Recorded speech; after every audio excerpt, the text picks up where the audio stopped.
લક્ષ્ય ન્યૂઝ, એક નજર, એક લક્ષ્ય. સાવરકુંડલાના લીલિયામાં મેઘરાજાનું રૌદ્ર સ્વરૂપ. હવામાન વિભાગની આગાહી મુજબ અમરેલી જિલ્લાના સાવરકુંડલા અને લલિયા વિધાનસભા વિસ્તારમાં છેલ્લા 24 કલાકથી મેઘરાજાએ દબદબાટી બોલાવી છે. ભારેથી અતિભારે વરસાદને પગલે જનજીવન પ્રભાવિત થયું છે. ત્યારે સાવરકુંડલા લલિયાના કર્મનિષ્ઠ ધારાસભ્ય શ્રી મહેશભાઈ કસવાલાએ પરિસ્થિતિની ગંભીરતાને ધ્યાનમાં રાખીને સમગ્ર વહીવટી તંત્રને અલર્ટ મોડ પર મૂકી દીધું છે. ધારાસભ્ય શ્રી મહેશભાઈ કસવાલાએ પોતે મોરચો સંભાળીને મતદાર કચેરી, પ્રાંત ઓફિસ, પોલીસ, નગરપાલિકા, તાલુકા પંચાયત, આરએનબી અને સિંચાઈ વિભાગ સહિતની તમામ કચેરીઓના ઉચ્ચ અધિકારીઓને તાત્કાલિક અસરથી સ્થળ પર બોલાવી સ્થિતિની સમીક્ષા કરી હતી. તેમણે અધિકારીઓને કડક સૂચના આપી છે કે નીચાણવાળા વિસ્તારોમાં રહેતા લોકોની સુરક્ષા, પાણીના નિકાલ અને જાનહાનિ ન થાય તે માટે તમામ સાવચેતીના પગલાં લેવામાં આવશે. શ્રી કસવાલાએ જણાવ્યું કે આપણી પ્રથમ પ્રાથમિકતા લોકોની સુરક્ષા છે. કોઈપણ પ્રકારની બેદરકારી ચલાવી લેવામાં આવશે નહીં. તંત્રના તમામ કર્મચારીઓ અને અધિકારીઓએ 24 કલાક ખડે પગે રહીને નાગરિકોને જરૂરી મદદ પૂરી પાડવાની રહેશે. ધારાસભ્યની સતત દેખરેખ અને માર્ગદર્શન હેઠળ વહીવટીતંત્ર દ્વારા ઠેર ઠેર રાહત અને બચાવ કામગીરી હાથ ધરવામાં આવી રહી છે.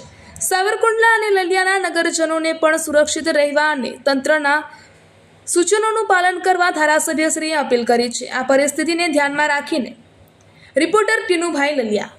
સાવરકુંડલામાં અનરાધાર વરસાદ 24 કલાકથી શરૂ છે.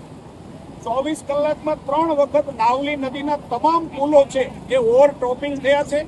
મારી સાથે તંત્રના એન્જિનિયરો, નગરપાલિકાના ચીફ ઓફિસર, અમારા નગરપાલિકાના ચૂંટાયેલા પ્રતિનિધિઓ સાવરકુંડલાની અંદર સૌ મહેનતમાં છીએ, વ્યવસ્થામાં લાગ્યા છે. રસ્તાને બ્લોક પણ કરાવ્યો છે. જ્યાં સુધી મહુવા વિસ્તારથી આવતો નેશનલ હાઈવે છે એમાં પણ 2 જગ્યાએ જે ડાયવર્ઝન છે એમાં પાણી હોવાને કારણે એ રસ્તો પણ અત્યારે તત્કાલ માનહાનિ ન થાય, કોઈ માનવને ક્ષતિ ન પહોંચે એના માટે બંધ કરાવ્યો છે. રાજુલાથી આવતો રોડ, રાજુલામાં પણ સાવરકુંડલા કરતા અનેક ગણો વધારે વરસાદ છે. તમામ નદીઓ ભરપૂર આવેલી છે.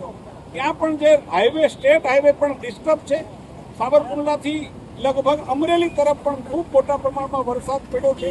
આરએનબીના એન્જિનિયરો પણ તમામ લોકો માર્ગ ઉપર પેટ્રોલિંગ કરી રહ્યા છે. સાવરકુંડલા શહેરની અંદર પોલીસ પણ સતર્ક છે અને જે પ્રકારે વ્યવસ્થા તંત્ર કામ કરી રહ્યું છે, હું એમ માનું છું કે ધરાતલ પર આ વરસતા વરસાદની અંદર બધા જ જમીન ઉપર ઉતરી અને જે પ્રકારનું વ્યવસ્થાપન કરી રહ્યા છે, કોઈ પણ પ્રકારની જાનહાનિ ન થાય, કોઈ પણ પ્રકારના બને તો પશુને પણ કોઈ પણ પ્રકારની તકલીફ ન થાય એવા પ્રકારનું કામ તંત્ર દ્વારા પણ કરી રહ્યું છે. ખૂબ પ્રમાણમાં કુદરતની મહેરબાની છે. મેં પહેલી વખત નાવલીને 24 કલાકમાં 3 વખત જે દ્રશ્યો તમે જોવો છો, અત્યારે પુલ ઉપરથી પાણી જાય છે એવા પ્રકારના દ્રશ્યો મેં પહેલી વખત જોયા છે.